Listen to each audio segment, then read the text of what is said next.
Bonjour tout le monde, soyez bienvenus à ce tout nouvel épisode. Non, c'est pas la fatigue, c'est juste que... C'est le président. Tout de suite, monsieur le président.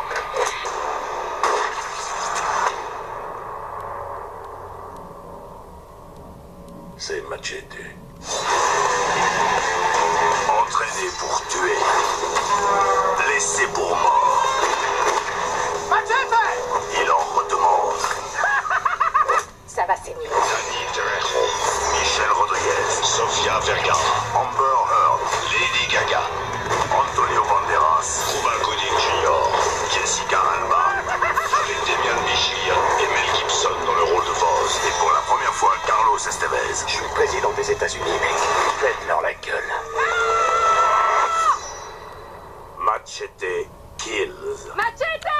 Machete Kills, sorti en 2013 et réalisé par Robert Rodriguez, qui non seulement est le réalisateur, mais aussi le scénariste, le producteur et le compositeur du film. Ouais. Ce qu'on peut dire sur Robert Rodriguez, c'est que c'est le meilleur ami de Quentin Tarantino. Il a participé à la musique de plusieurs de ses films, enfin le plus connu étant Kill Bill 2. Et on peut aussi noter dans sa réalisation El Mariachi, qui est un bon petit film. On peut Desperado, qui a un bon défouloir. Ou encore d'autres films du genre Sin City, qui est un copier-coller de la BD, mais bon, ça reste quand même assez bien. Ou encore, bien sûr, récemment, Sin City, J'ai tué pour elle. Et parmi d'autres films, on peut citer Desperado 2, Machete, il y a aussi Spy Kids. Enfin, les deux premiers j'ai bien aimé, le 3 c'était bof et le quatrième il est pourri. Et on peut aussi noter d'autres films comme The Faculty par exemple, Sharkboy et Lava Girl, et également Scrubs. Non, pas Scrubs, pas sinon je fais rapport avec la série. Je pense que c'est Shorts, voilà, Shorts, que des chefs-d'œuvre quoi. Mais bon, pour ce qui est de Machete Kills, sachez que niveau succès, c'est pas vraiment énorme. Avec seulement 20 millions de dollars, il n'a réuni que 15 millions. Et niveau critique, c'est extrêmement négatif par rapport au premier qui était assez bonne. Et que le film avait réussi au moins la décence d'apporter au moins plus de 40 millions de dollars, ce qui n'est pas beaucoup, mais qui est un bon petit succès pour le petit budget du film. Sachez que j'aime beaucoup le premier Machete en tant que nanar, mais j'y reviendrai. Donc, voyons de quoi parle ce film. Donc voilà, l'histoire de ce film, c'est donc Machete qui, après les événements du premier Machete, a été laissé pour mort, mais il est recontacté par le président des États-Unis pour retrouver un mercenaire mexicain, enfin rebelle mexicain, joué par Mel Gibson, qui menace de détruire le monde avec des nouveaux armes de destruction. Et bien sûr, Machete devra s'allier à d'autres personnes et rencontrer des gens complètement farfelus pour essayer de retrouver Mel Gibson et le tuer. Rien de classique, ou du moins assez nanardesque soit-il. Voyons la bande-annonce ainsi que les peu de scènes qu'on a eu sur internet. Mais bon, ce qu'on peut dire, j'ai pas du tout aimé ce film. Néanmoins, je peux plus ou moins comprendre qu'on puisse prendre un chouïa de minimum de plaisir devant ce film. C'est un nanar. Mais moi perso, je trouve que c'est pas un nanar comme son prédécesseur par exemple. Déjà, parlons de la réalisation. La réalisation est vraiment pas énorme. Il essaie de nous donner un truc clipesque, un truc comme on a pu voir dans Une nuit d'enfer ou From Dusk Till Dawn avec Quentin Tarantino. Mais voilà, je trouve que ce clipesque rend l'image vraiment mal faite. Déjà pour le premier Machete, autant je disais c'est excusable tout ça. Enfin, le seul truc que j'ai pas trop aimé dans le premier Machete, c'était seulement le filtre vieux film utilisé au tout début. Alors, je sais que c'était pour rendre hommage aux vieux films des années 60, 70 comme ça. Mais moi perso, voilà. Pourquoi qui est d'ici, bon là, c'est comme j'ai dit, la réalisation est pas terrible. Niveau effets spéciaux, c'est pas la joie, franchement. Tout ce qui est explosion, le sang, même, et même, j'ai dit bien, même même les combats, j'avais presque du mal à y croire. Ça quand je dis, c'est vraiment l'exemple du film qu'il ne faut pas voir tout seul. Mais bon, on n'est pas encore à la conclusion, donc je vais essayer de continuer. Mais bon, pour ce qui est après du méchant, interprété par Mel Gibson, c'est vraiment, mais il cabotine. Ah ben, en même temps, il essaie de surjouer d'un surjeu fun, mais moi j'ai l'impression qu'il fait plus pitié. Alors, je sais très bien que Robert Rodriguez est derrière, a quelques exceptions comme ça, il a quelques idées comme ça, mais autant faut y aller jusqu'au bout. Machete, c'était un peu comme un espèce de gros délire. Et quand je vois là, ils essaient de rendre hommage à à beaucoup de films comme Kill Bill par exemple, ou même alors Star Wars à un moment. Mais seulement, quand on croit à tout ça, il n'y a rien qui fait que on est vraiment dedans. Alors oui, peut-être, je dis bien peut-être que quelque part il y a un certain côté plaisir coupable, une certaine autodérision, mais voilà. Mais bon, niveau acteur, ben c'est un peu quand j'ai parlé de Mel Gibson, pas terrible, mais à la limite, on peut comprendre vu la gueule du film, il faut pas s'attendre à vraiment des prestations énormes.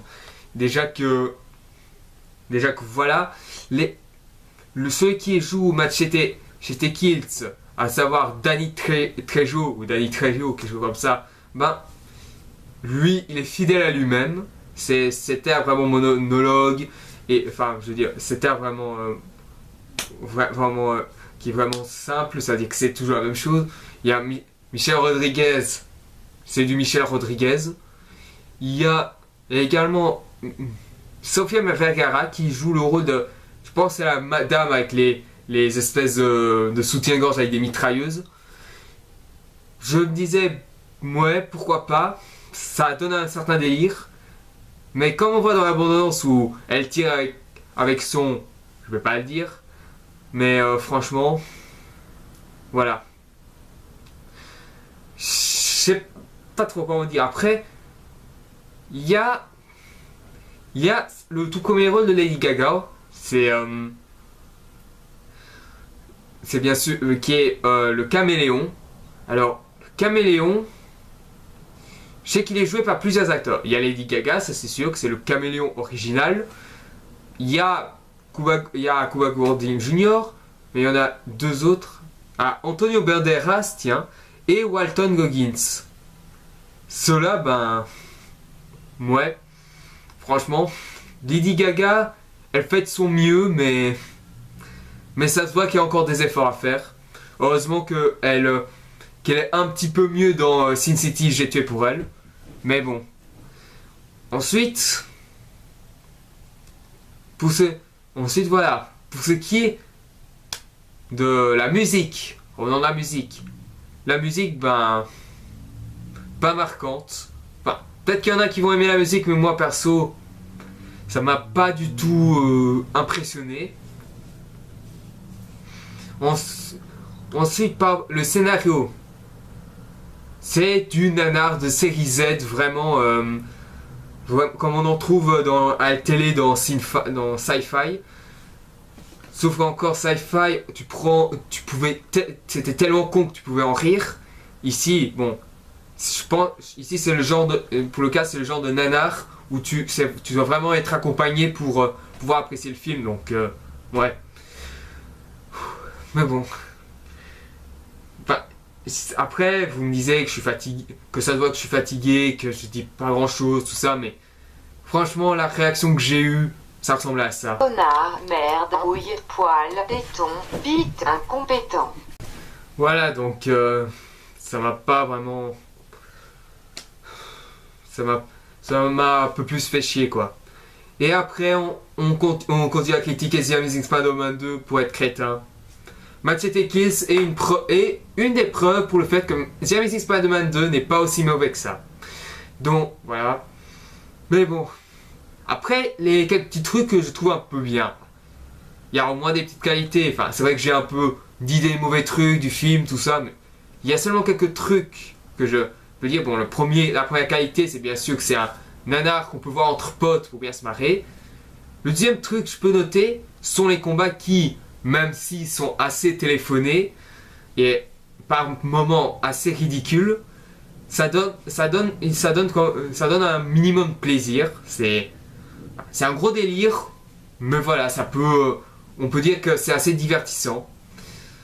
Niveau réalisation, parce que j'ai oublié de parler, c'est du Robert Rodriguez, quoi. Le style utilisé, c'est du clip, comme j'ai dit. Et franchement, j'ai l'impression que le montage, il y a des moments où c'est rapide et nerveux dans certaines scènes, et d'autres moments un peu plates, surtout même dans certaines scènes, comme par exemple lorsque Lady Gaga tue une personne dans le désert. Et franchement, ça résume un peu la mollesse de cette scène. Mais bon, sachez quand même que Lady Gaga a été nominée au Razzie Award comme pire actrice dans ce film. Mais moi perso, il y a seulement un film qui a gagné ce prix justement, c'est Tentation. Et je pense que la personne qui a eu ce Razzie Award, c'est Kim Kardashian, voilà. Ce film réalisé par Terry Perrick, je trouve que c'est un film qui est vraiment, mais vraiment, vraiment pas terrible, voire même très mauvais. Tyler Perry, je sais qu'il essaie de son mieux pour des films comme ça, mais je vais être honnête, une bonne partie de sa filmographie est pourrie. Bon, c'est pas... Après, je vais pas dire que c'est pire ou mieux que Robert Rodriguez, mais voilà, quoi. Après le final, ça finit dans un truc complet. Ça finit comme ça, quoi. Ça finit pour préparer Machete Kills Again in Space. Que j'ai vraiment peur pour ce film. Sachant que on voit déjà une bande-annonce de Machete Kills Again in Space au tout début de Machete Kills. Et aussi que ça va être un espèce de mini-parodie de Star Wars. Je vais avoir très très peur. Déjà que ça me fait presque penser à Turkish Star Wars. D'ailleurs, Turkish Star Wars c'était vraiment pas terrible, même si en tant que nanar, il faut le voir au moins une fois pour bien comprendre le merdier. Mais ça, c'est une chose. Donc voilà, pas vraiment grand chose à redire. Donc, passons vite à la conclusion. Donc pour conclure, pour ma part, ce Machete Kills est vraiment mauvais. Réalisation pourrie.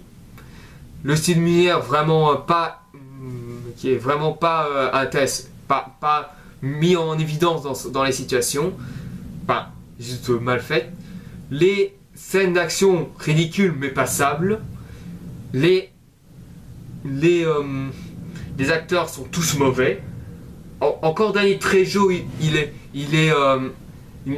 toujours fidèle à lui-même, et Mel Gibson tente désespérément de surjouer.